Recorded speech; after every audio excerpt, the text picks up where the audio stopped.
All right. So, hello and welcome. Welcome, listeners. Welcome. Richard Pierre, we are delighted to have you here. This is the Green Justice Podcast. I'm Mark Vardy. I'm here with my colleague. Paula He's forgotten already. Yes. And we are delighted to have Richard Pierre, who is Indigenous Knowledge Keeper with Kwantlen Polytechnic. He is an elder and cultural advisor with Pierre Consulting. He has 20 years experience working in the educational sector. He is a member of the Katzie and Sayout First Nations and has a passion for sharing traditional Coast Salish knowledge and is striving to make reconciliation a reality in Canada. Welcome and thank you for being here. Great. Thank you for having me. So we'll start us off by getting to know you a little bit better and asking if you can share a bit about yourself, your journey, the key experiences that have led you to where you are today as an educator, as a cultural advisor, and now knowledge keeper at APU. Interesting. It's going through high school. After completing my grade 7, I was a high learner, high achiever.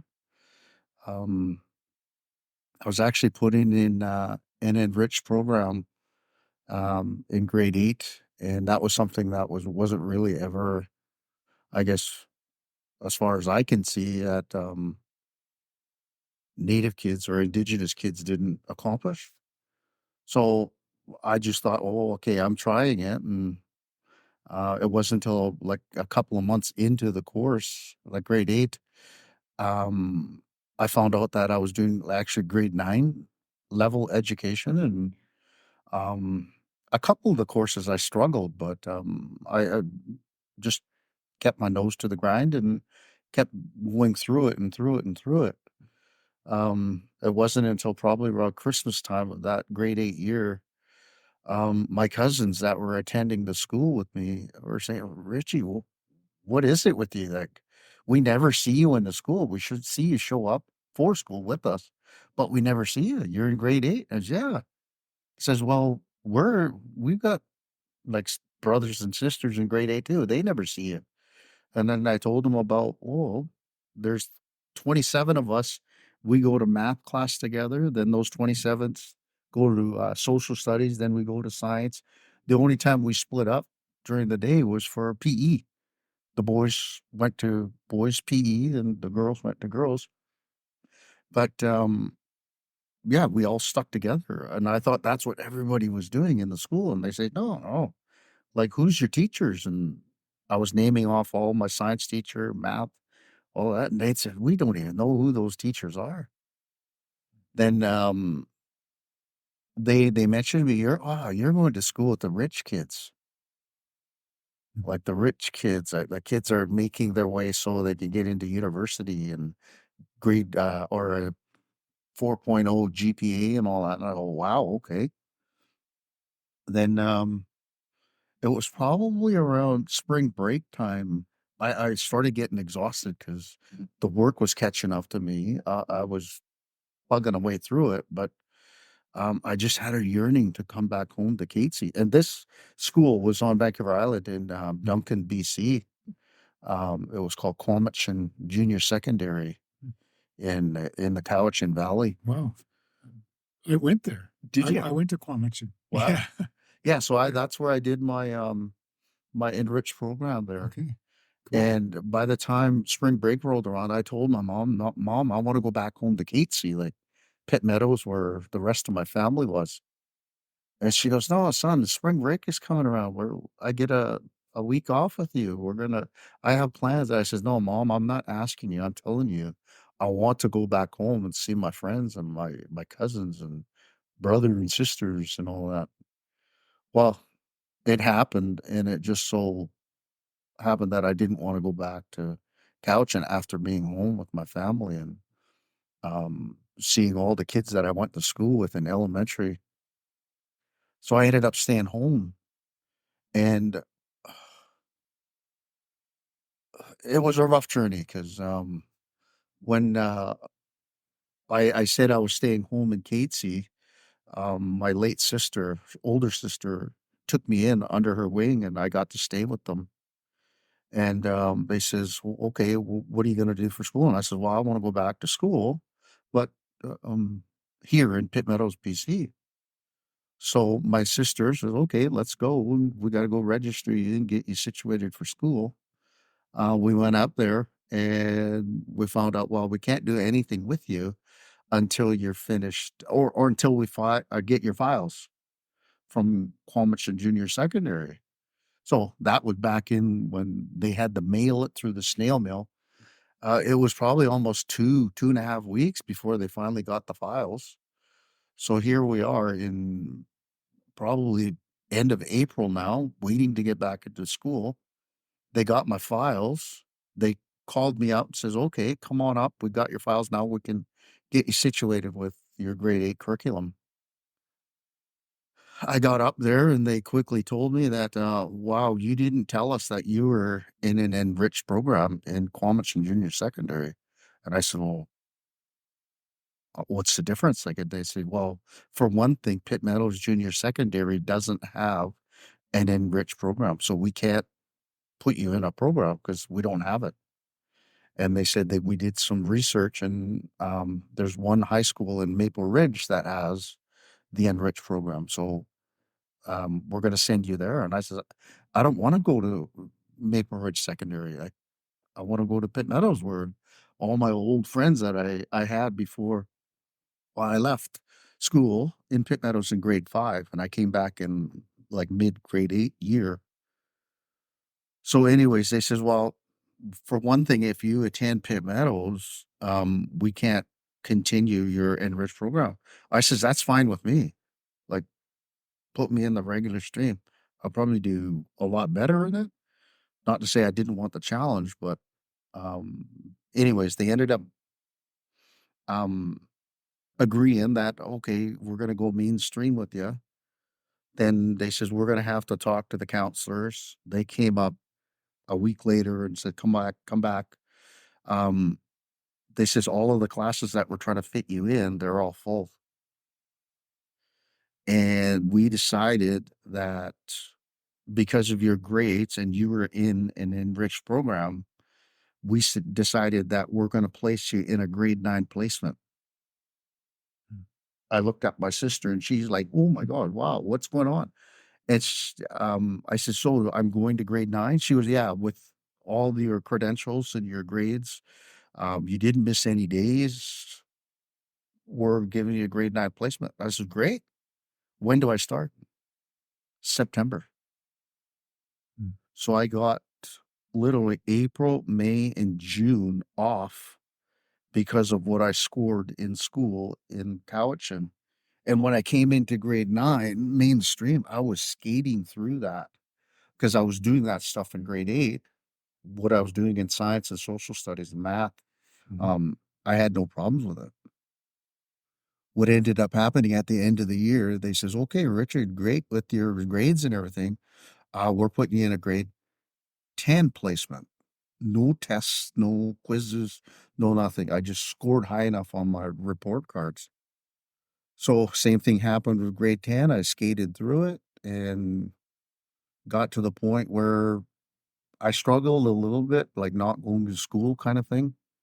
Um, what ended up happening by the time I got to my grade 11 year, um, I guess things happened with me. It caught up to me, and um, I wasn't attending every day like I was in grade 8, 9, and 10, and things were catching up to me. Well, anyways, there was one particular teacher that did not like me. Um, I was in his science class and he told me, "You know what? Just quit wasting my time." And I says, "Quit wasting your time. I'm up here asking you a simple question because we're doing a lab in in the class, and three of my friends that were with me doing this lab, we the comprehension of the question that was going on." I says, "No, this is what I think this lab question is." And they were arguing against me, saying, "No, we're doing it this way. So I went up to the teacher, asked him, okay, what does this mean when it's, so I read him the question and he goes, he picked up the book out of my hands and just slammed it in my face. And he says, why are you wasting my time? And I says, what do you mean wasting your time? And he goes, you're just, why don't you just quit school? Leave my class and don't come back. Go do what the rest of those Keatsy kids down on that reserve does. Quit. He said, you won't amount to anything. I turned around and looked to my classmates, and not one of them stood up. Not one of them looked at the teacher. I just said, wow. I grabbed my books, my bag, and I walked out, and I didn't go back. So I had an education that was robbed of me because of who I was. This teacher looked at me and says, "Oh, you're just another res kid trying to make it through life, and you won't amount to anything. So you're wasting my time. Just get out of my classroom, and matter of fact, get out of the school and don't come back." So luckily, when I don't like to admit I quit school, I was kicked out of school. Um, I got a very good job, making really good money at 17 years of age. Um, Met my wife, and by the time we were 19, we moved in together and making a life. When I turned 20, we had our firstborn child, and um, I soon discovered I had a yearning to go back to education. And that part of the reason why is that I did not want any kid, I don't care where they came from, I did not want any student or kid to go through what I went through, just denied an education because of who they are or what the skin color is or whether you live on a reservation or you come from a different country. It just So I decided to get into education, and I was threw my hat in the ring with Surrey School District, and I was an Aboriginal support worker. And my job was to support Aboriginal students that were attending elementary and high school in Surrey. And I loved it. I was rubbing elbows with these kids and helping them along the way and kind of making sure that they understood the importance of education because I guess back then in like 1999, we were still kind of struggling with. Um, I'm using the term Aboriginal. Aboriginal children still weren't really getting that point that education is the key to success. So I was the kind of the motivator, the coach, the captain of the team to just rally the troops and keep them going. Just I said, all I ask of you guys is to show up. I don't care if you're not doing the work, just show up and um, then we don't have to worry about you. If you're not getting grades and you're not comfortable in school, when you stay home, you we wonder where you are. We wonder if you're safe. We just rather you be here and do nothing and then not be at home and we're worrying about you. So with that, I was getting children to actually attend school. And eventually we finally got them motivated. Okay, like now that you're here today, just pick up a pencil and try. Like that's all we can ask. Just try, do your best, and just motivating kids to do that. Well, it was about 5 or 6 years into being an Aboriginal support worker. They told us that we weren't allowed to be Aboriginal support workers if we didn't have a child and youth care certificate. So they laid me off. And when they laid me off, there was probably about 40 students that were attending Frank Hurt secondary school that they said, Richard, it's gone. We're going to quit school. So the grandmothers and the mothers and the parents were coming to the school and saying, "Why are you taking Richard out of the school when he's there? Our children want to be there with him because he's there and he's making school a better thing for our kids, our children." And they were told, "Well, he doesn't have a child and youth care certificate, so if he wants to continue working with the kids, he's going to have to go to school and get that child youth care ticket." Well, I wasn't about to jump in the arena where I was kicked out how many years before and attempt to redo what I was denied. Um, I actually inquired with Kwantlen. They says, "No, you're going to have to do some upgrading." I got a GED, but they told me that the GED wasn't good enough to get into university. I was going to have to do upgrading with English, one of the worst subjects that I dealt with in school.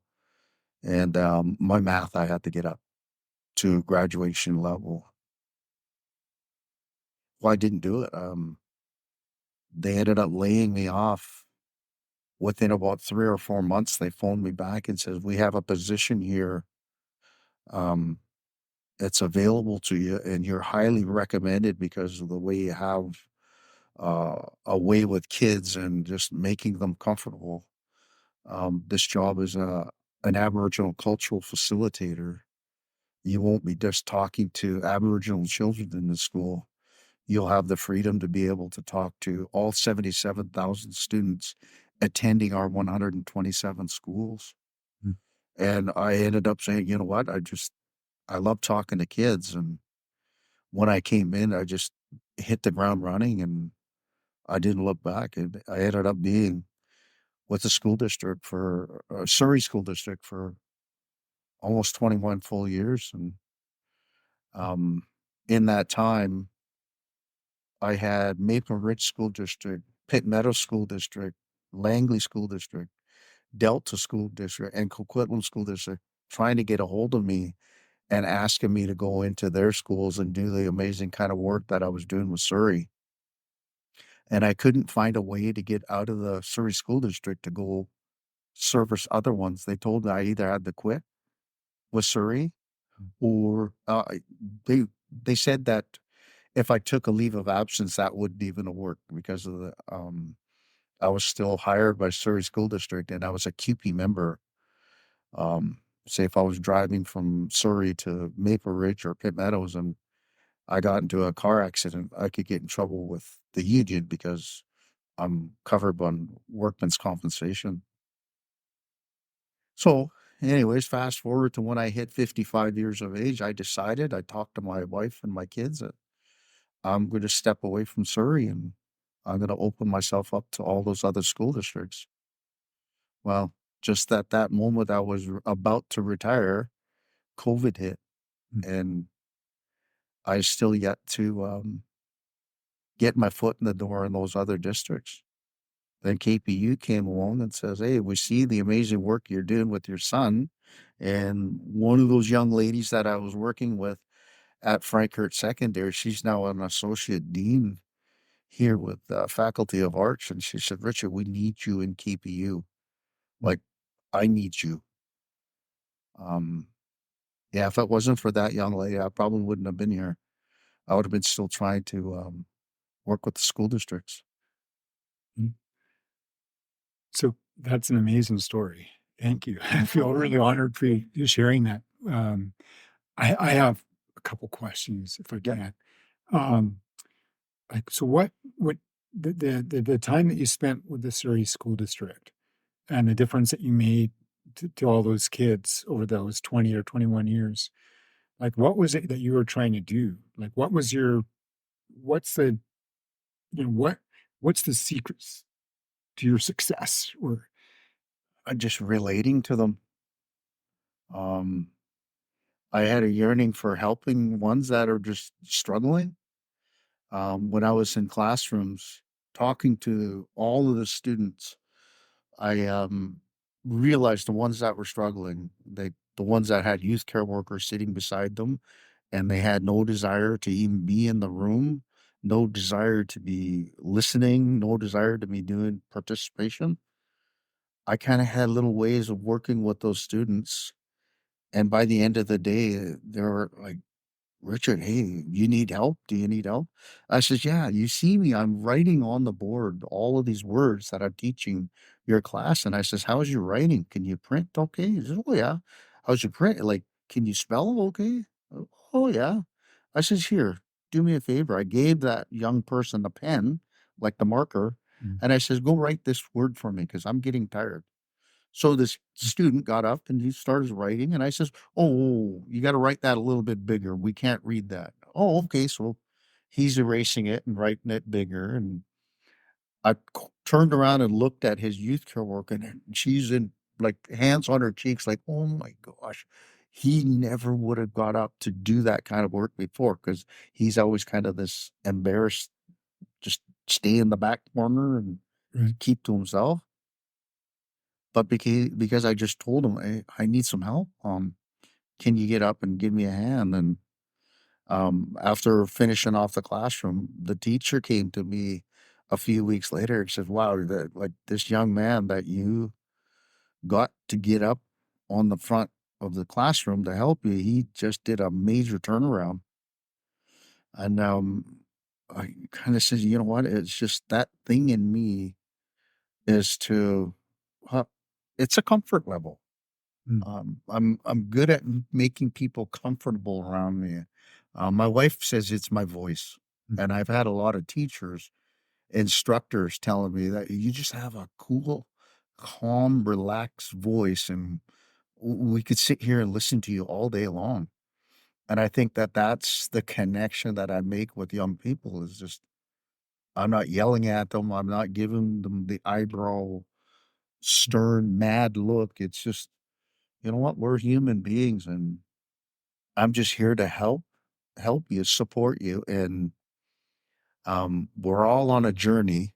And I know why I'm here is to help you on your journey through school. If there's anything that I can offer you, anything that I can give you to make your journey easier, Mhm. sign me up. And that's the way I've been for the last 25, 30 years. And I not only do this in education sector, I also do this in our community at home. Now that I'm a young elder, um, I have community members come up and ask me, Richard, can you come and say a few words to the community and just like motivate them and just share a few words? And I said, absolutely, that's the way I was built. Like that's the way my mother taught me is to not be stingy with your teachings. Mm. You have to get out there and share. And she always said, I got full confidence in you in sharing because you're my son and I love how you have that calming effect. And Mm. I don't know. I love what I do.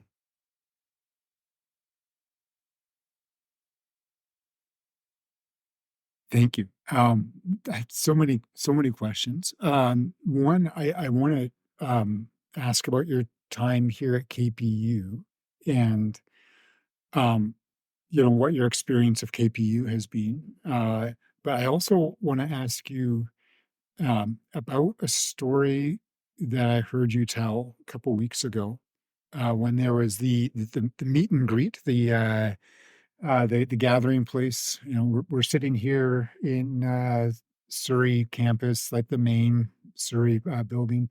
Downstairs, there was a gathering place, and there was the meet and greet for the. I don't know if that's what they called it. That's what we call. Anyways, it was the welcome for the Indigenous Knowledge Keepers, and during that time, you told a story about fishing and about roses. Mm, And I thought it was such a beautiful story that kind of illustrates so much about knowledge and how knowledge can be sort of passed down, not just from human to human, but also, it's like the knowledge, like in that story, like the roses become kind of the storyteller in a certain way, you know, Nature as co-teacher. nature is co-teacher. Yeah.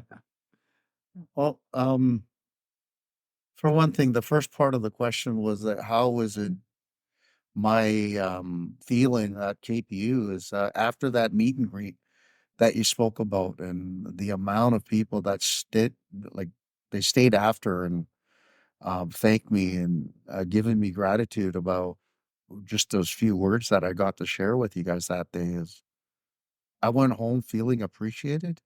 Mm. And when I walked into the room, like at home, my wife said, "What did you do?" And she seen that I was glowing again. She goes, "Wow." She goes, "Yeah, you missed being away from school and just seeing you got little jump in your step again. You're happier." She goes, "I'm so glad you're back where you should be." Mm. So, yeah, KPU, the staff, students, faculty, everyone is giving me that sense of appreciation, and um, I'm loving it. I'm looking forward to more of it. With the story, I always say that it's hard to get a story out of me, but teachers and instructors and that tell me, "Well, you're an amazing storyteller." And I says, "I don't tell stories." It says, "No, it's just the way you present on a topic, you are literally telling us stories." Oh, that's interesting. So, anyways, about the rose bushes. Growing up as a young man, a little boy actually, and I lost my father when I was 5 years old. And he was one of the most amazing fishermen from our Catesy people.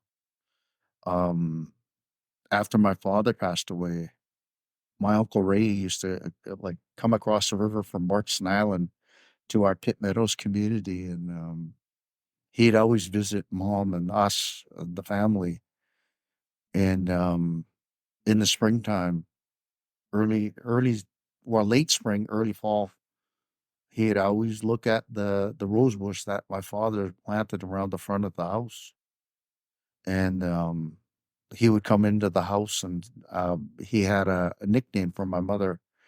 Um, he says, "Sugar, you better have your canning jars ready." And she goes, "Oh, why's that, bro?" She goes, "Come out here." So he went to the front door and he pointed at the rose bushes beside the front porch, and he says, "Look at that rose bush." She says, "Oh, yeah." She says, "Look at all of the buds on there." He says, "Your brother or your husband, Joel, would have said that we're going to have an amazing year." He says, "We were taught that when we were little boys that you keep an eye on the rose bushes and the wild roses, especially when you see a lot of buds on the plants. That signifies that there's an amazing amount of salmon coming, returning to the river." And I've been kind of picking that up, like always over the years buying rose plants for my wife. Mother's Day, birthdays, like there's probably about 30 different rose plants Mm. in our garden, and there's a reason why I bought them is because when I see those rose bushes with plenty of blossoms or buds on them, that's nature telling us get ready because your boat better be ready, your nets better be ready, your totes, everything, because we're going to have an amazing fishing year. And that truly came true. In 2010, there was a rose bush that I had at the front of the house. Um, I came outside one day and I was going to get ready to cut the grass, and I seen my wife with the snippers cutting all the rosebuds off. I go, what are you doing, baby? Don't. And she goes, "Look at this poor plant. It can't even stand up. It's got Mm. so many buds on them. They weren't even blossoms yet. They were buds." And she says, "This thing's going to die." And I says, "No, it's not." I said, "Let those buds blossom, and then there's going to be an amazing fishing year." And that year, it came true. We had 34 million sockeye return to the Fraser system that year, where the year before, in 2009, that same rose plant had 2 buds on it for the whole summer. Mm. And we don't even know if like 1 million sockeye returned to the Fraser system that year. So when I talk to science classes, they say this is traditional ecological knowledge that's passed down through the generations. Um, I always say that we as First Nations people are amazing scientists because you put a group of people in one place for thousands and thousands of years. While our existence for Katesy is 14,000 years of existence in the same spot. Well, over the course of time, like for fishing or hunting, when we pass down knowledge throughout the years, that knowledge that's passed down is setting up the next person in line for the next generation. Like you're building on that knowledge. So um, Yeah. when I'm at home and it comes to fishing, there's select family members that I know are fishermen. It's my job to tell them about these stories and tell them about how to have your boat ready and how to assemble your net so that you're going to catch more fish. Yeah, it's just knowledge passed down through the years. It's where before it's knowledge, it's just opinions of what people see and do, and they're piecing the puzzle together and say, yeah, when you see this and you see that, there's things that are going to happen.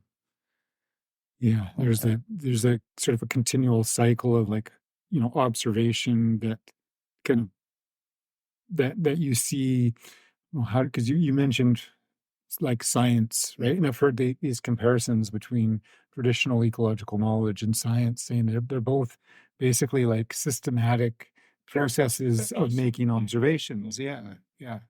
Yeah, So, so- and that's one of the reasons why I say we were amazing scientists because it wasn't until grade 10 I actually had an amazing science teacher tell me, is that, you know what, Richard, it's science is based on two things, and that's observation, then opinion. And I said, why didn't you guys tell us that when we were in grade 2 and 3? yeah. It says, no, you start to think about it more as you get older. And um, Mm. science has always been my thing in school. Like from the moment we learned about the dinosaurs and the planets and the constellations and stars, and I was hooked. Still to this day, I guess, scientifically inclined to think about the bigger picture, not just Mm. the little things that we see in our presence, kind of thing. Yeah. Do you have a question about that?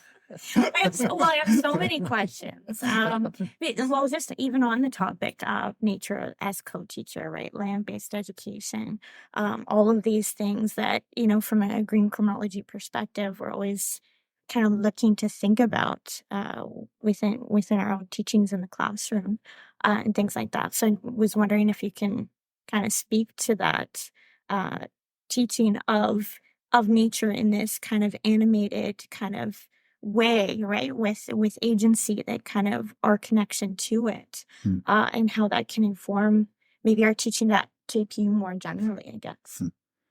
Mm. Well, anytime I get asked about nature or environment, I'd say it's hard for me to explain it being in a classroom. If you had me out in the elements, like out in the little forest or a park, or oh, if I ever got you guys to go like on a boat trip to Pitt Lake, I could like spend days talking to you about the stories that we have of our beginnings, like 14,000 years ago. I could show you the hill and the piece of land that was our very first village site. And then we have pictographs up there. We have, there's stories that there's two holes in Pitt Lake. There are tunnels that go out to the saltwater. I could show you where those were. So I guess to answer the question is I'm no stranger to the land because growing up in the Katesy territory, I know the Fraser River, I know the Pitt River, I know Pitt Lake, and all the other little tributaries that go into them. Um, I know what kind of creatures are around them. Um, if you get me going on invasive species, I could go to show you where there's places in Pitt Lake, just south of Pitt Lake. There's invasive species that were introduced in there. We're trying to get out there to like eliminate these species that were introduced to the environment because they're doing hurt and harm to all the other natural plant sources and the natural creatures that are in the water system. One of the ones is the big mouth bass. Somebody had bass at home and they got too big for the tank. What did they do? They brought two of them down to the waterways, threw them in the creek down there, and now there's supposed to be thousands of them. And they're eating all the trout and the chub and all the other little fish that are sharing the waterways with them. So, and that's something I had no idea this was going on, but apparently they've been there for over 20 years. I was working with a group doing environmental work. We're introducing plant species to the area, to the territory, and this environmentalist told me, yeah, there's bass in this river and or this creek system, and they're taking over the natural species that were there before. So yeah, it can be a touchy subject. Naturally, we're excuse me, we're stewards of the land. Our job is to protect it, to make sure that what we benefited and what we've enjoyed over the last 14,000 years, um, we say that our job is to protect it and to keep it to the way it is. And if it's not the way it was, like 14,000 years ago, we're trying to restore it back to its originality. And the part of the story that tells us this is that when it's time for us to leave this world and go on to the next life, um, we hope and pray that what we benefited from for the last 14,000 years, like 7 generations from today, before I part this world, is that 7 generations down the line that they're going to enjoy and benefit from what we've benefited from. And we call those the gifts of the Creator, as our natural species that we have, and the plants and everything, like all living, breathing organisms that we've had with us on that journey. Is we have to protect them and make sure that they continue to be here. Because if we don't, we're affecting our 7 generations down the line.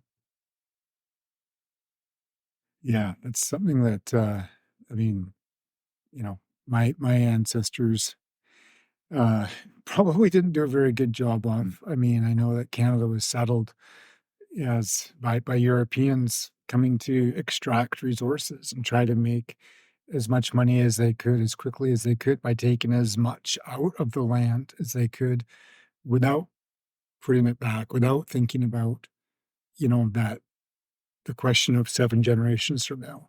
Mm. Um, so I'm curious if you've seen, over the any kind of change in terms of consciousness over the last period of time, or do you think people are paying more attention to these kinds of issues, or what's your thoughts? I'd say when it comes to allyship, the ones that have been listening and hearing what our opinion is on environment and how the world works, is that when the environmentalists and us as First Peoples, First Nations, or Indigenous peoples start voicing our opinions, it falls on deaf ears. Mm. Um, and the deaf ears that we think of is the leadership that we have in our country, like whether that be through the 3 levels of government. Um, their opinion has always got to be the mighty dollar first, then environment after. But we're saying no, it should have been the other way around, like environment first, then be mindful of what you're doing to the environment, because there's going to be consequences. When I talk to young people, just to bluntly put it, what's my opinion on? Well, I don't want to say them, but I just say consider this: is what we're doing right now to the polar bears we're doing this to ourselves. Yeah. Think about that. And there's always one in the room that's got to put up their hand. What do you mean by that?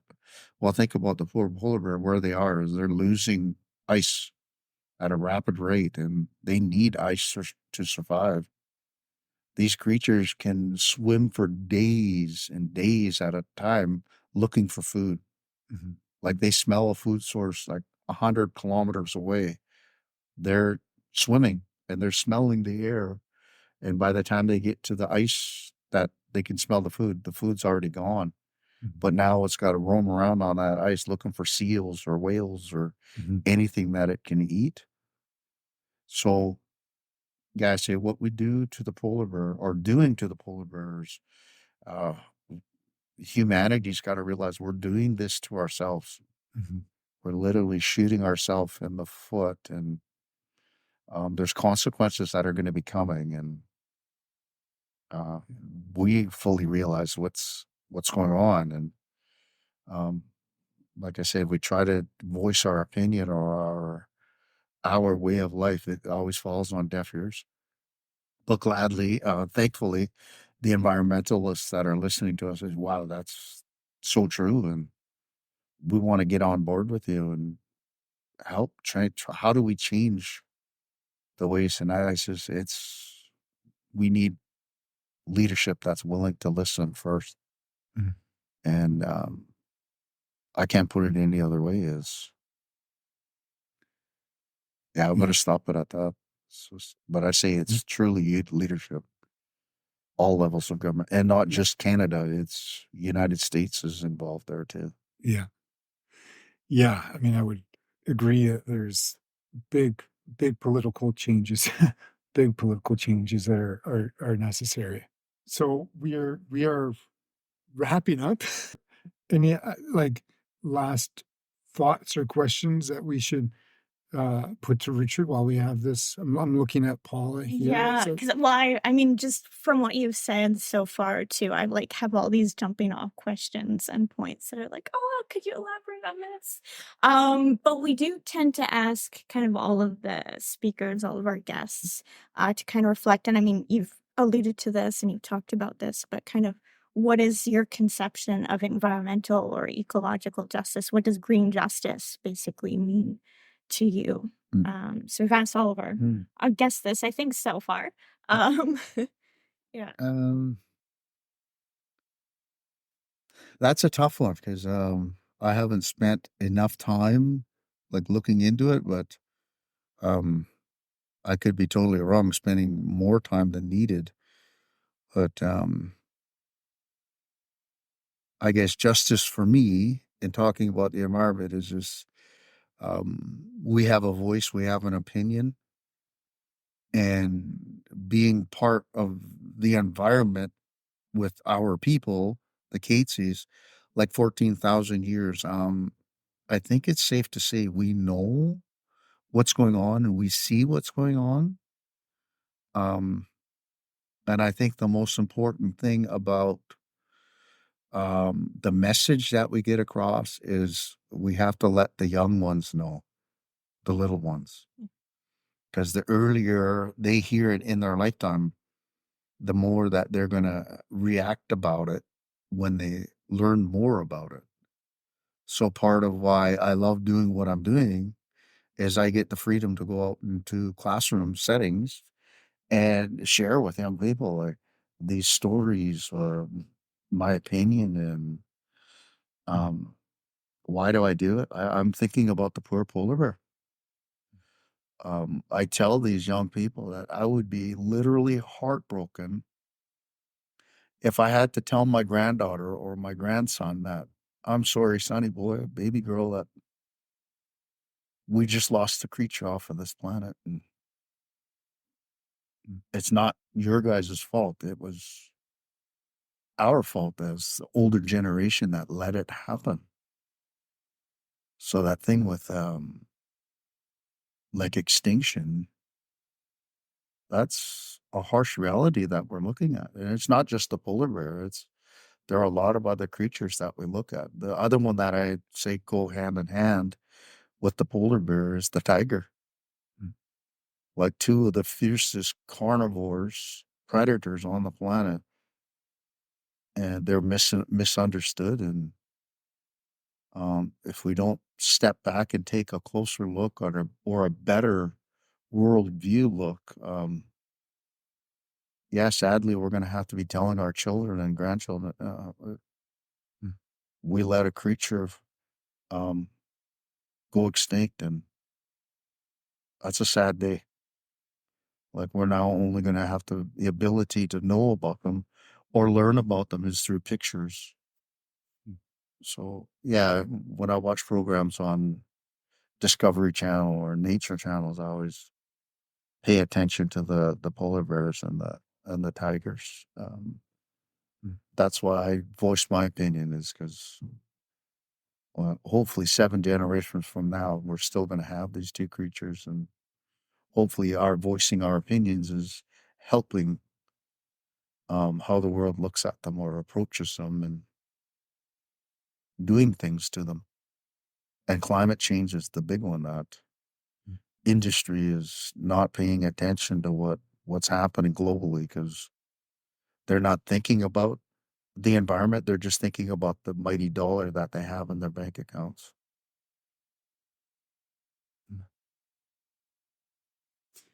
Okay. Well, on that happy note, thank you for taking the time to share this with us. Is there any last thoughts or anything before Parting words. Before I put a stop to the recording? Or I mentioned to you too that I'm not comfortable talking on microphones or video cameras. But you guys made it comfortable for me. So I've felt at ease. I tried not to look at the microphone as I was speaking. So, and you got me out of my like anxious zone. I know this is the way the world is starting to operate. And my son does it with a cousin of his, and they keep trying to get me to go on his podcast. So let's see how this one turns out. Maybe I might be more inclined to try it again. So thank you for the opportunity.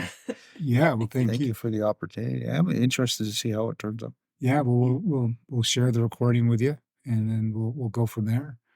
And yeah, did you just mention a fishing trip? The fishing trip. I was like, oh, well, it wants to come again. Yeah. The next episode will be out on Pit Lake. Yeah. Adventures. Yeah. Thank you so much. Okay, thank you.